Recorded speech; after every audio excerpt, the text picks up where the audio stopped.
Creating a task template in Asana helps you save time by reusing common task structures for recurring projects. Here's how to create one. Create a new task. Begin by creating a new task that will serve as your template.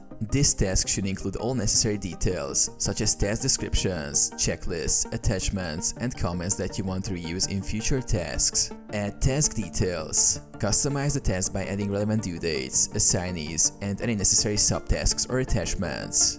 Ensure all details are aligned with what you need in future tasks. Save task as template. Once your task is set up, you can duplicate it as a template. To do this, click on the three dots in the top right corner of the task, then choose Duplicate Task. In the duplicate settings, make sure to exclude any due dates or assignees so the task is flexible for future use. Use Task Template in future projects. When creating new tasks, simply duplicate the template task to maintain the same structure. You can update specific details like assignee and dates while keeping the core task elements intact.